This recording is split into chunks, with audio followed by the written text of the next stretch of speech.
Hello, and welcome to a very scuffed video setup thing. So I am playing Banjo-Kazooie on the Evercade Super Pocket Rare Edition, which just came out, and you can't tell from the recording setup because I would like you to actually be able to see the screen somewhat, even though you still probably can. It's very hard to record. I apologize, but um it's a little handheld thing. Kind of looks like a Game Boy. And it's got a bunch of rare games on it, including Banjo-Kazooie. That's kind of the big novelty of this, is that you can play Banjo-Kazooie on a very tiny handheld. Um, and that is insane. Like, I did not realize how small this thing was. Um, but it's like, you really can just fit in your pocket, and you can take it anywhere. It's really crazy that Banjo-Kazooie can just be ran on a system like this. I love it. It's certainly a very interesting way to play Banjo-Kazooie, considering. Oh, by the way, you can't really see it, but there because of the glare. My bad. But like, the xylophone in the intro just has nothing on it. No Nintendo logo, no Microsoft logo, no nothing on it. But anyways, that's not. This isn't like a super like review. This isn't supposed to be a review of the game.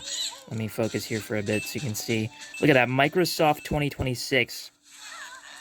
That's crazy to see on the title screen of Banjo-Kazooie. Also over here, let me focus again. You can see Banjo is actually holding the thing. That's adorable. It's absolutely adorable.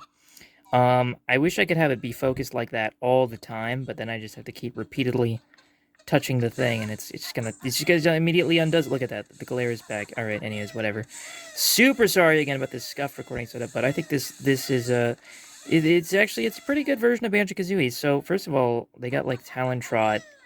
It's a toggle now, so I don't have to hold the button down. Pressing the B button just resets the camera at any time.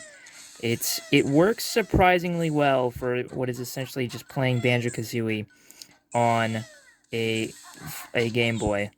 But anyways, the true purpose of this video, because I didn't want to like actually do a whole playthrough on this thing, like recording it, because that would be obnoxious. I mean, look at the quality of this. It's not great. So what I thought would be fun would be to record my attempt at the Rusty Bucket Bay engine room, which is notoriously the hardest part in the entire game. With awkward little controls like this, we're using a D-pad. We got very kind of weird shoulder buttons on the back of the little handheld thing. It's very strange. So I'm just gonna go into Rusty Bucket Bay, and that guy can still spawn underwater? I didn't think he could. Alright, well, you learned something new. Okay. Anyways, let's go into Rusty Bucket Bay and actually try to not die horribly. So, I'm going to be looking at the actual screen and not the camera screen because I was going to say it will lead to better gameplay results, but I'm not so sure about that. My point of that sentence was that that I don't like actually fucking die. I'm not gonna be checking my camera as much to actually see if the recording is still like good and well, not good. It's not good, but like just like I don't fucking know what I'm trying to say. I just want to say I'm sorry if at any point and throughout this like it gets off center because I'm holding the system and it might look bad and I won't be able to focus it. I'm just sorry. This video is so scuffed. Okay. Now, let's get these guys out of my way, because they will annoy me in the butt later. Alright, let's get to the actual difficult platforming part now. Just try to move it a bit closer again. Okay. Alright. Let's get the empty honeycomb. And now, the fun begins. Let me actually look at the game screen and not the camera screen, because then I will die for sure. Alright, let's just wait for this cycle here. Get the Mumbo token. And let's make our way up. Oh god. Oh my god, already? Are we serious? The first fucking jump? Shut up, Bottles. Okay, let's try this again. Let's not fuck up the very first jump this time. That was just ridiculous. Okay, let me try not landing on the top of the cog. I didn't think that was ever a problem before, but I guess it is here. Alright. That's... I'm not going. I got scared. Alright. Let me center the camera. Wait for this to slow down. There we go. Alright, I'm not getting that Mumbo token. I never get that Mumbo token. It is just not worth it. Okay. Let me go first person here. Just to fully center myself.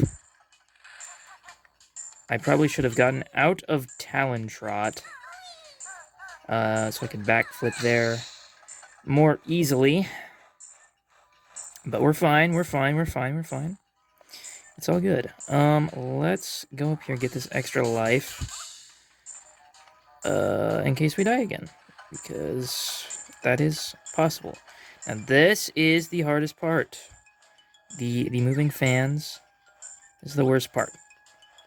So, let's see how we do here. Slow down, go! Okay, nice. Get the notes. Okay. Talon Trot. Get the Jiggy over here. But, of course, we're only halfway done because we have to get the Jiggy at the back of the ship, too, after hitting the second fan switch. Let's center that camera, please. Okay. By the way, just to, like, prove, because I know it's dark right now because I need to see the screen itself. But just to prove that this is the Super Pocket version, we've got all the different control settings and stuff that are not normally in the thing. Also, there's a Go to Grunty's Lair option on the pause menu now, which I find to be very, very useful, so I'm glad that's there. Okay. Anyways, let's try this again.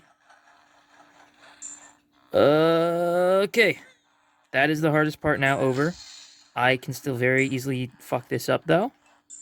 Because we still have one more jump to make. Also, I should have 1,000,000%, like, focused here before... Whatever. I should have got myself in a better position before hitting that switch, because it does put us on a timer. But I kind of said, fuck it, we ball, I guess. Alright. So now... Don't move. Okay. Alright. Alright, we're almost out of the ballpark. But... I could still fuck this up. You can always still fuck this part up. Because we are gonna be on a bit of a tight... I never killed that guy! Oh my god. I didn't kill... Fuck. I killed him the other attempt when I died before. Oh, shit. Also, for some reason, I guess these ones don't. Because normally in, like, Clinker's Cavern and, like, every other Girl Champa in the game, you can just Talon Trot past them and you don't get hit by them. But I guess those are different, or I just wasn't doing it right. I can still do this. It's just gonna be kind of tight. I might die here. Go! Get out of there! Yes! Oh my god, I don't know how well that got on video. But I just barely survived, before the fans started to spin again. And would have instantly killed me. My goodness. Okay, well, I'm not gonna record the rest of Rusty Bucket Bay because I didn't want to record that much for this anyways. Hello. I don't know if this is the same video or a sequel video, but I've just beaten Grunty's Furnace Fun. So now I thought, well, wouldn't it be fun and goofy to record the final boss of the game as well on the Super Pocket Rare Edition. And we'll see how it goes. The engine room only took me 2 tries with this wacky little Game Boy control scheme. Why am I doing that? Let's just fill it all in at once. Why don't we? So, the final battle should not be too bad, considering the engine room went swimmingly. But, we never know. Alright. Let's see how this goes. Okay. So, this first part is easy. I'm not worried about this. I'm mainly concerned about the flying section, because flying has kind of been the hardest part of this so far, just for me. Oh my god, I got hit by that already. I fucked up. I'm too busy talking. Alright, let's go. Okay, let's hit her there. Okay.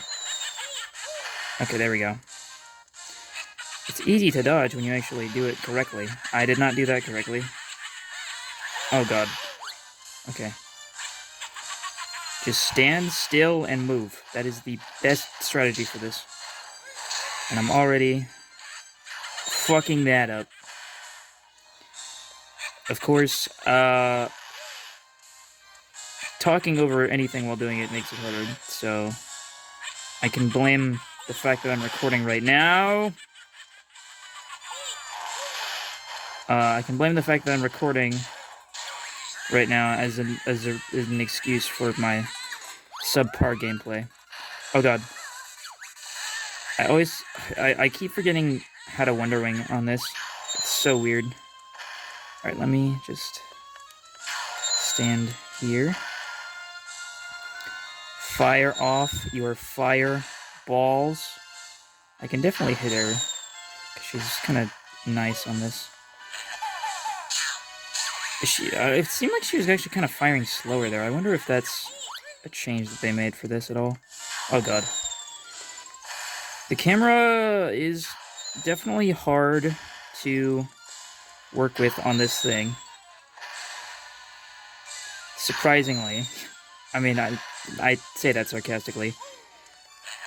Using a camera in a 3D platformer on essentially a Game Boy is very weird, but it honestly works a lot better than I thought it would. But that doesn't mean it's not still jank, and it definitely is. So, oh god, please. There we go. Okay, that should be good now. Go, go, go! Okay, was that only 2 hits? It's supposed to be 3. Oh god, that wasn't gonna work. Okay, I got her once.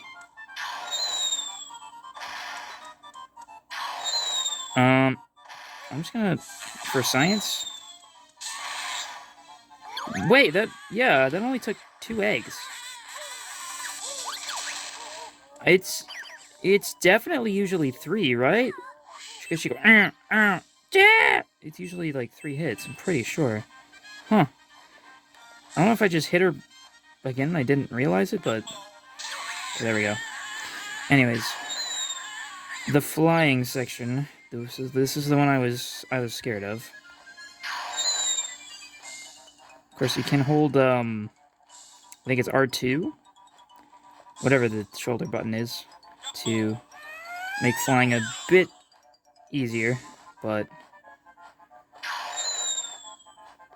it's still very awkward on this thing. That's 2 hits down. I only need 2 more. Unless they change that as well. I mean, but they haven't changed like the number of main hits, you know.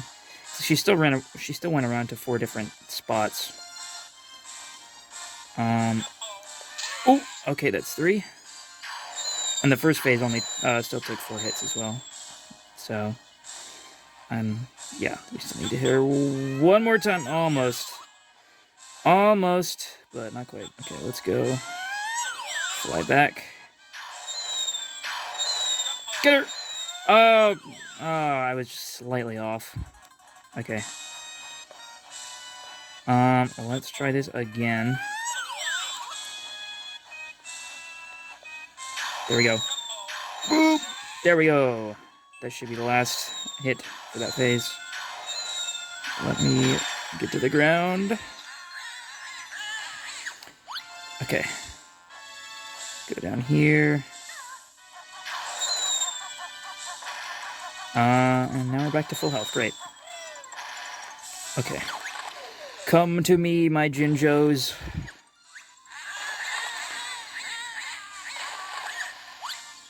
Alright. Okay, out of town trot. There we go. There's one Jinjo. Jinjo!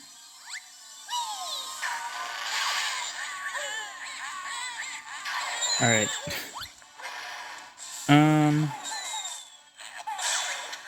Okay, there we go. I got hit there, though. That's fine.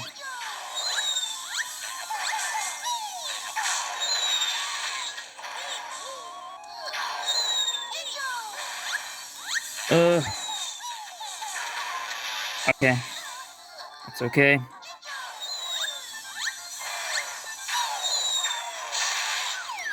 Alright. Last phase. This is honestly going pretty well. I thought this would be way harder, but honestly, they really just did manage to make a pretty good control scheme for even a weird, dinky little console like this. It just works way better than I thought it would. Alright, Gingernator time. That should have closed. Okay, I'm just gonna dodge for a bit. I don't really have to, but I would like to take as minimal hits as possible just to say that even if I didn't get the health upgrade, I still would have been fine. Is that the close? It did not close yet, okay. Go!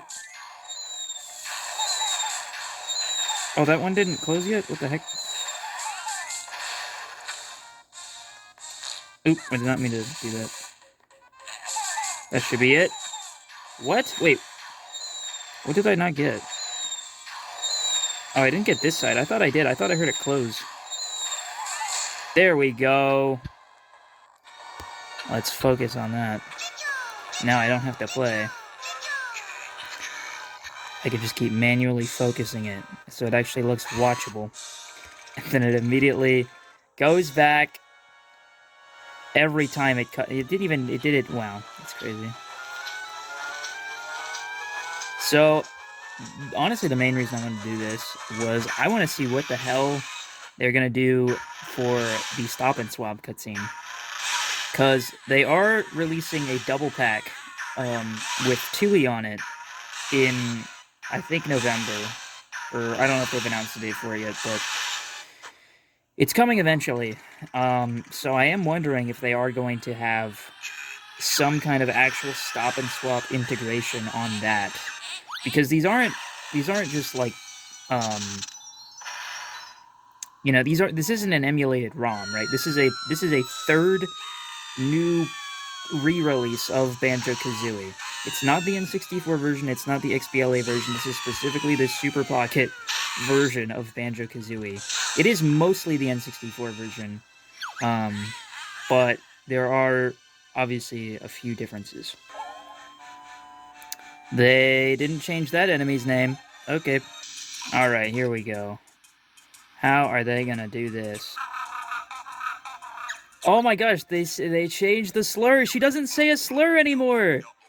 She says Mask Misfit instead. Yes! Kazooie character development. Oh, we love to see it. So I'm guessing it's gonna be the same then, because they're... I mean, it was the same in not Nuts and Bolts, in the XBLA versions too, but I just wonder if they were actually going to allude to any actual integration properly Now, did they mess this up? Because I know in the XBLA version, the way they recorded this, the person controlling it, like, they had to re-record this little, like, this segment here of gameplay, and they fall before collecting the egg. So, I'm wondering if they do that here as well, or if it's the same as N64. Which I'm assuming it will be, because everything else has been mostly consistent with the N64 version. Okay, well, they make it to the top. Look at that.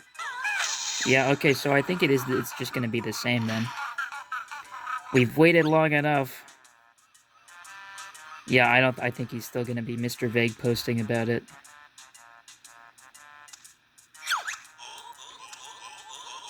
It does feel like years and years. New extras menu? Wait, that's new. What is this? Alright, show me this extras menu. What is this? What is this? This is so exciting. I don't care if this is the most minor thing in the world. Getting new content in Banjo-Kazooie is crazy. There we go. Check out that file. Of course, I had to use the file with the Super Pocket. 5.5 hours, 100%. Okay, what is the extras menu? Where is it? Totals and extras. Okay. View totals and cheats. Reset secret items. Oh, so do they just, Here, let me focus so you can see this. So do you not have to, put the Treasure Trove Cove codes anymore? Reset secret items. Oh, that's B, my bad. I always get these mixed up on this. Press left or right to select cheat. Reset secret items. Infinite blue eggs. Sorry, I just want to make sure you can see this. Infinite red feathers, infinite gold feathers. Infinite air supply. Breagle boost. What is that? Because we just move faster? Okay, well, that's it. So, okay, let me see what Breagle boost is. Oh, can she just fly anywhere? That is weird. Okay. Interesting. Okay, well, I'm pretty sure that's all that is, then. If I just... Yeah, she just flies again. Alright, cool. So, I'll go back here. Let me go back to... Reset secret items. Are you sure? I'm not sure. Wait. Because that has to be... This has to be talking about stop and swap, right? I mean, I haven't gotten them yet, so it shouldn't be a problem. I'm assuming that just... Because in the original game, the stop and swap items were not tied to your save file. They were just tied to your cartridge. So even if you reset your game, you still had the stop and swap items. So I'm assuming what that means is if you do get the stop and swap items, you can reset them. And collect them again if you so want to. So, that's cool. That's interesting. It's a fun little thing they added, I guess, but, yeah, I guess that's it. I mean, there's definitely things to experiment with, like, actually getting the stop and swap items, but I'm pretty sure it's going to end up being the exact same. As well as some other cheat codes, like where bottles will erase your save file, so, I don't know, there's definitely more experimentation to be had, but all in all, I love this little device. This little thing is such... It is a novelty. It is certainly not like a definitive Banjo-Kazooie version to play, but I'm very happy with it. I think it is a novelty, and I'm happy to own it. So that is gonna be it for me. So thank you for watching. I guess sorry about the shitty quality. I have no idea. Even if you like, I don't even know if there is a way to record this thing in any quality that's actually decent. So super sorry, but I hope it was entertaining nonetheless. All right, bye bye.